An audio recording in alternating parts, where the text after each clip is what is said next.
बहुत पहले से बसी हुई है। जिस तरीके से इसमें विकास और डेवलपमेंट होना चाहिए तो उस तरीके से यहाँ पे विकास और डेवलपमेंट नहीं हो पाया है। और देखा जाए तो कॉलोनी की अगर मैं बात करूँ, नहर पार्क की शायद ये पहली कॉलोनी जो कि होने के लिए यहाँ पे बसाई गई थी। उसके बाद ही सारी कॉलोनी सूर्य विहार, सरस्वती ये सब बनी हुई है। वहाँ पर डेवलपमेंट बहुत ज़्यादा है, बहुत अच्छे है और भूमि उपयोग में नहीं है। इसका कारण क्या रहा है कि अभी पहले जो लोग थे उनका जो प्रयास हुआ, जो उनसे हिम्मत हुई, जितना वो कर पाते उतना उन्होंने काम किया। उनको करना सकता हम लोगों को जितनी उनकी क्षमता थी उन्होंने काम किया। लेकिन उसके बाद क्या हुआ कि संगठन में सब लोग वो लोग एकजुट नहीं थे।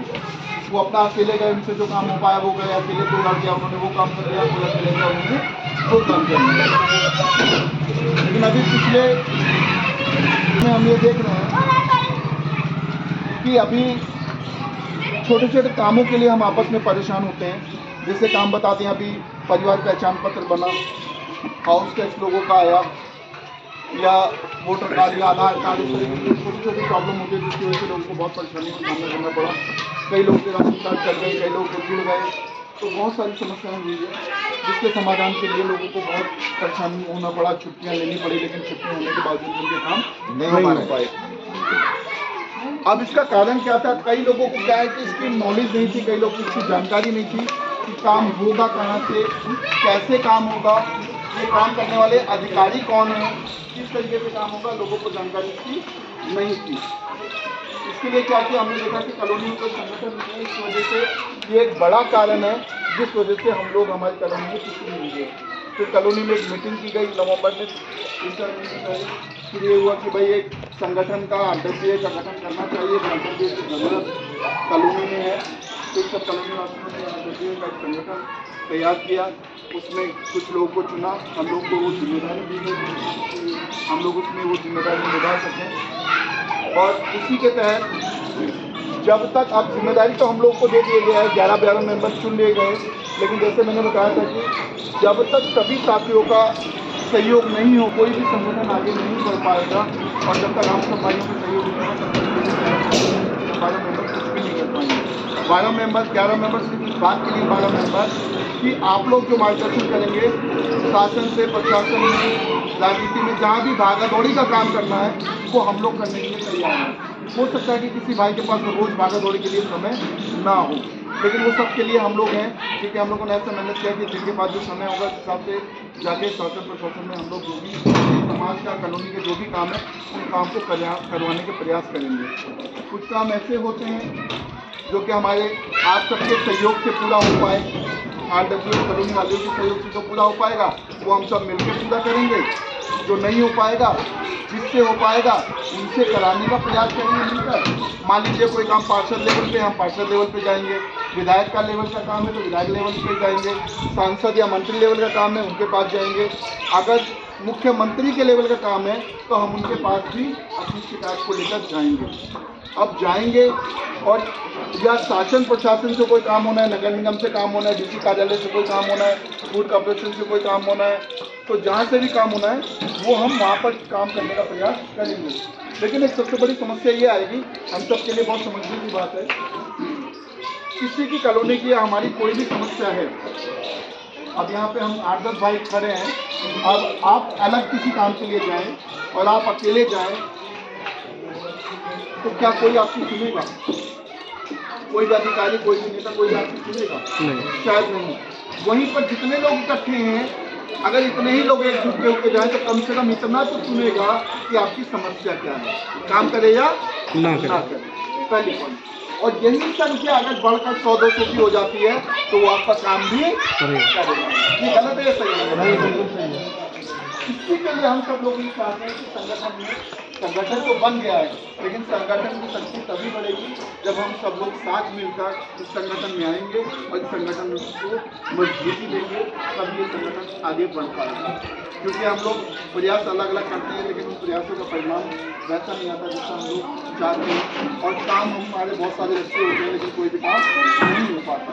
और जब ये सब काम हम सबको पता है कि कौन सा काम कहाँ होना है। अब RWA का मान लीजिए कि हम लोग शासन प्रशासन में गए, मान लीजिए आधार कार्ड का काम है, परिवार पहचान पत्र का काम है, अब हम सिर्फ जाके वहां से प्रशासन, ये जब हमें पता लग गया तो उसके लिए, और दूसरा उस काम को करने के लिए परिवार पहचान पत्र या वो सब करने के लिए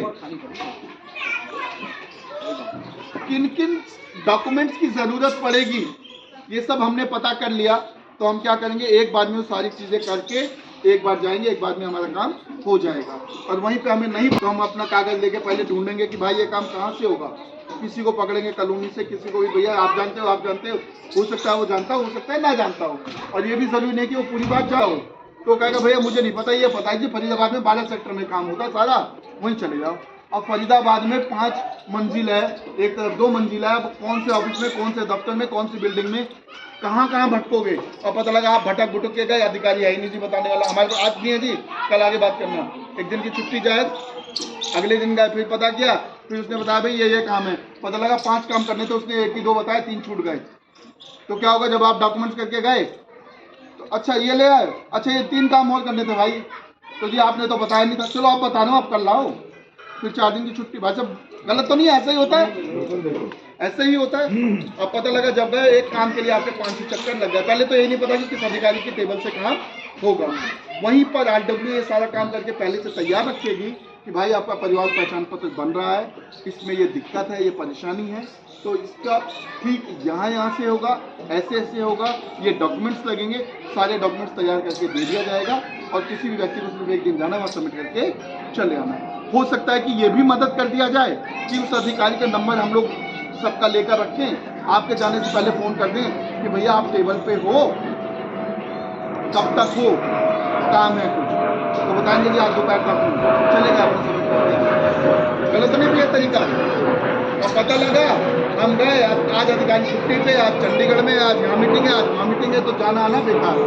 भाई वो हमारे आज जाने से अपना काम तो नहीं रोक सकते, लेकिन हमारा चक्कर तो बच जाएगा भाई साहब, पेट्रोल तो बच जाएगा, खर्चा तो बच जाएगा, दिन की छुट्टी तो नहीं होगी, कोई और काम तो कर सकते हैं हम। ये गलत है सही है? तो ये छोटे छोटे जो काम हैं ये हम सब मिलकर कर सकते हैं। बड़े काम हो गए और नाली का हो गया, कोई और काम हो गया, सब लोग को इकट्ठा करेंगे, जब सब यूनिटी होगी, आज 20 लोग हैं, कल को अगर 50-100 लोग हो जाते हैं मिलकर कि भैया इसका क्या समाधान है, साफ सफाई करनी है, किसी को लगा दिया, अपना कंट्रीब्यूशन कर दिया, साफ सफाई हो गई। इस तरीके से आगे आधार कार्ड किसी का नहीं बन रहा है, कोई छुट्टी वो कोई प्रॉब्लम है, बात कर लेंगे, कैंप लगवा लिया तो प्रशासन में जाने की जरूरत ही नहीं है, यहीं पे कर लिया। अगर प्रशासन में नहीं देता तो गलत नहीं। इस तरीके के सारे काम आप सब लोगों के सहयोग से RWA करने का प्रयास करेगा, अगर आप सब लोग सहमति देंगे तो। लेकिन इसके लिए ये तभी कामयाबी मिलेगी जब हम सब लोग मजबूत होंगे, RWA मजबूत होगा, और मजबूत तभी होगा जब आप सब लोग इसमें पढ़े लिखे लोग, अच्छे तजुर्बेकार लोग हैं, आप सब लोग इसमें आएंगे, हम सब लोगों को मार्गदर्शन देंगे, सहयोग करेंगे, तभी हम इसको मजबूती कर सकते हैं। और अभी जैसे एक मुद्दा, बहुत इम्पोर्टेंट मुद्दा था, राशन की समस्या यहाँ की अभी सबसे बड़ी समस्या थी कि लोगों को राशन प्रॉपर नहीं मिलता था। हमने वो देखा कि हमारे आपकी बहन बेटियाँ, हो सकता है कि आपके घर से कोई राशन लेने ना जाता हो, लेकिन कोई ना कोई अड़ोस पड़ोस से तो जाते ही हैं। वो राशन लेने जाते हैं, सुबह 6 बजे से 7 बजे से लाइन लगाते हैं, रात को 11-12 बजे तक लाइन में खड़े रहते हैं, तभी राशन मिलता है, तो भी पूरा राशन नहीं मिल पाता है। हमने ये देखा, 2-3 बार उसको ऑब्जर्व किया, 1-2 बार उसको मुँह से बोला, मैंने खुद पर्सनली बोला, तो उसने 1-2 बार तो अवॉइड कर दिया जब RWA बनी नहीं थी। उसके बाद से, क्योंकि मैं एक जानकारी दे देता हूँ, मैं मीडिया में भी हूँ, उसका रेफरेंस किया तो उसने 2-3 बार ठीक बांटा, लेकिन फिर लोगों का जब नहीं होगा तो नहीं हो पाएगा। उसके बाद से ये महसूस हुआ कि आज संगठन की ज़रूरत है, फिर हमने RWA गठित किया, RWA के माध्यम से उनकी शिकायत भी हमने की, और DFSC को शिकायत किया, जो कि डिस्ट्रिक्ट सप्लाई कंट्रोलर होता है, उनके पास शिकायत किया, और शिकायत के बाद ये पता लगा कि चीनी और तेल भी मिलता है, जो कि कॉलोनी वालों को ये भी नहीं पता था कि चीनी तेल भी मिलता है। तो हमने डिपो वाले को बोला, उसने इस बार चीनी बांटी थी, तेल भी बांटा है, लेकिन जो बीच में पिछली बार आधा राशन खा गया था, जो उसने आधा बाजरा बांटा था और बोला आधा अगले महीने मिलेगा, तो अगले महीने उसने उस महीने का दिया, पिछले महीने का नहीं दिया था। इस समस्या को लेकर हमने आज शिकायत भी की थी, और उस शिकायत पे हमें अधिकारी ने आश्वासन दिया कि जो राशन मिलेगा आने वाले टाइम में दूर हो जाएगा। और हमने जो शिकायत की थी उसमें हमने तीन सबसे बड़ी समस्या थी। पहली तो ये समस्या थी कि डिपो होल्डर जो राशन बांटता है सुबह 6 बजे से रात को 11 बजे तक बांटता है, जिसकी वजह से बहन बेटियों को बहुत ज़्यादा दिक्कत होती है। और इसका कारण ये है कि वो डिपो महीने में एक ही दिन खोलता है, इस वजह से ये समस्या है। अगर डिपो 3-4 दिन 5 दिन खुल जाए तो ये समस्या नहीं रहेगी, क्योंकि मुझे पता है कि राशन कल भी मिलेगा। तो भाई आधे लोग आज ले लें, आधे लोग कल ले लेंगे, कुछ लोग परसों ले लेंगे। तो पहली हमारी ये मांग थी कि डिपो कम से कम 2 से 3 दिन खुले।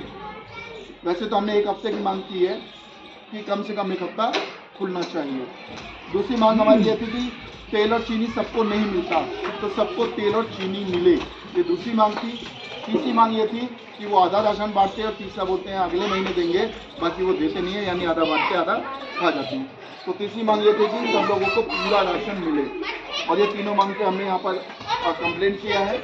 और आप सब लोगों का अगर सहयोग रहा तो बहुत जल्दी इन चीज़ों पे कार्रवाई होगी। वो डिपो होल्डर एक दिन की बजाय 1 से ज़्यादा दिन वो राशन खोलेगा। इसमें 2 नंबर का काम उसने ऑलरेडी करना स्टार्ट भी कर दिया। तेल और चीनी इसने बांटना शुरू कर दिया। पिछले महीने हुआ था तो तेल और चीनी इसने बांटा है, खुल के बांटा है। पहले वो किसी को देता था, लेकिन अब खुल के बांटा है उसने।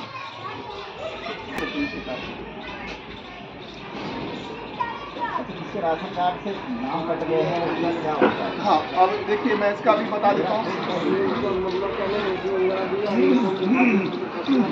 देखिए मैं इसकी एक जानकारी आप लोगों को सही जानकारी दे देता हूँ, इसमें कोई नाराज नहीं होना है। जो गवर्नमेंट का रूल है, अगर पूरे परिवार की तनख्वाह साल की 1,80,000 रुपये यानी 15,000 रुपये अगर तनख्वाह है पूरे परिवार की मिलाकर, उसी का राशन कार्ड बना रहेगा और चलेगा।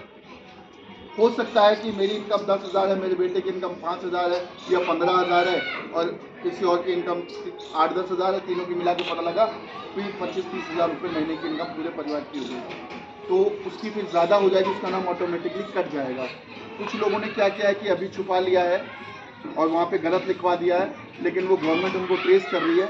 और क्योंकि सिस्टम ही गवर्नमेंट ने ऐसा बना दिया है, आधार को अकाउंट से लिंक कर दिया है, पैन कार्ड से लिंक कर दिया है, एक नंबर डालेंगे आधार नंबर, जितने बैंक खाते सब आ जाएंगे, कौन कौन परिवार में इनका सब आ जाएगा, और उसके बाद वो देख लेंगे कि इनकी इनकम कितनी है, उनका कैंसिल भी कर देंगे। कई लोगों को नोटिस भी भेजा है, जिन्होंने गवर्नमेंट की सुविधाएं गलत कह के ली, उनका नोटिस भी भेज दिया है, उनसे पैसे भी रिकवर किए हैं गवर्नमेंट ने। नोटिस भेज के बकायदा कि ये पैसे भेज दो, नहीं तो अधिकारी घर पे आ रहे हैं तुम्हारे, तुमने इतने दिन ये सुविधाएं सरकार की ली है। जैसे अभी किसान निधि आती है 2,000 रुपये 6 महीने में 3 महीने में आती है, इस किसान निधि जो किसानों को मिलती है गाँव के लोगों को। किसी ने ले लिया और बाद में पता लगा कि ये उसके एलिजिबल नहीं था, उनको नोटिस भेज के उनका पूरा पैसा रिकवर करा लिया।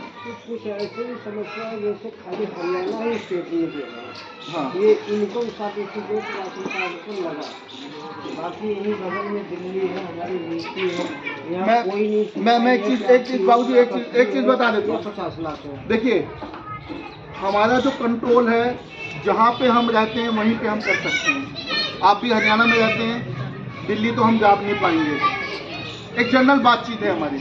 अब जो चीज़ निगम जो नियम पॉलिसी गवर्नमेंट ने लागू की है वो हम आप नहीं बदल सकते। अभी फिलहाल सिस्टम हम आवाज़ ज़रूर उठा सकते हैं, लेकिन ये हम बदल नहीं सकते, क्योंकि ये और आने वाले टाइम में मैं आपकी जानकारी के लिए बता दूँ, ये पूरे हिंदुस्तान में हो जाएगा। अब नहीं है बेशक से, लेकिन ये पूरे हिंदुस्तान में परिवार पहचान पत्र लागू हो जाएगा। यूपी में कुछ जगह शुरू हो गया है और हरियाणा में तो हो ही गया है, सब जगह हो जाएगा। फैमिली आईडी जिसका भी बन जाएगा, एक ही आईडी पूरे परिवार की होगी, उससे सारा पेंशन हो जाएगा, सब कुछ हो जाएगा। बाकी कोई व्यक्ति ऐसा है जिसकी इनकम ज़्यादा नहीं है, वाकई ज़्यादा नहीं है, उसका गलत लिख गया है, तो उसके लिए हम लोग वहाँ पर अप्लाई करेंगे और वो करेक्शन करके उनका वो राशन कार्ड बन जाएगा। ये हम करेंगे जिसका जेन्युइनली इनकम ज़्यादा नहीं है। लेकिन अगर जिसकी ज़्यादा है हम करवा भी दें तो बाद में आप लोगों के लिए दिक्कत होगा, फिर कहेंगे भाई ये तो आप लोगों ने गड़बड़ करा दिया। तो इसलिए जो बात सही है हम वही बात बोलेंगे, गलत झूठ या कमिटमेंट नहीं करेंगे, क्योंकि नेता नगरी नहीं है भैया आप लोगों के बीच के व्यक्ति, ये बोल के कुछ भी चले जाओ, बाद में जनता फंसेगी, वो काम नहीं है। तो ये सब आप लोगों के लिए सहयोग से है, हम सब लोग आप लोगों के लिए प्रयास कर रहे हैं। बाकी आप लोगों का कोई सुझाव कोई सजेशन है तो ओपन है भाई, आप लोग जो भी सुझाव सजेशन देना चाहते हैं दे सकते हैं प्लीज़। इससे संबंधित कोई भी भाई कुछ भी बात रखना चाहते हैं तो यहाँ पे आके रख सकते हैं। क्या कुछ पूछना चाहते हैं भैया आप कुछ प्लीज? नहीं, अभी फिलहाल अगर कोई एक मुद्दा उठाया तो वो उस पर आगे चलिए, फिर देखते हैं। बहुत बढ़िया, बहुत बढ़िया, क्लैपिंग कर दीजिए, बहुत बढ़िया, बहुत बढ़िया। भैया आप कुछ बोलना चाहते हैं? कोई और भाई, कोई और साथी कुछ भी बोलना चाहते हैं? कोई एक कुछ बात? कॉमन हेल्पलाइन नंबर है RWA जी, वो मतलब सबको जैसे जो मेंबर बनते जा रहे हैं, एक्चुअली मैं बता देता हूँ, देखिए जुड़ना क्या हो, कॉलोनी में तो हज़ारों लोग हैं। अब जैसे अभी हमने ये पिछले संडे से मीटिंग का अभियान शुरू किया है, पिछले संडे वहाँ थी, इस संडे हमने यहाँ पे रखा, अगले संडे फिर जहाँ पे आप लोग सुझाव दोगे कि भाई यहाँ पे कुछ लोग तैयार हैं संगठन से जुड़ने के लिए, तो हम वहाँ पे मीटिंग रख देंगे, उसका सर्कुलेशन हम लोग कर देंगे। जो लोग ग्रुप में जुड़ते जा रहे हैं उसका सर्कुलेशन हम लोग करते जा रहे हैं। फिर भी हम इसका हेल्पलाइन नंबर कॉमन ग्रुप में भी कर देंगे। व्हाट्सएप नंबर या मतलब हाँ, वो नंबर हम कर देंगे। उसका नंबर जो है 9625172173 इजी नंबर है, 9625 172 183। कोई बात नहीं, वो हम कर देंगे। आप लिखना चाहें लिख लीजिए, बिल्कुल लिख लीजिए।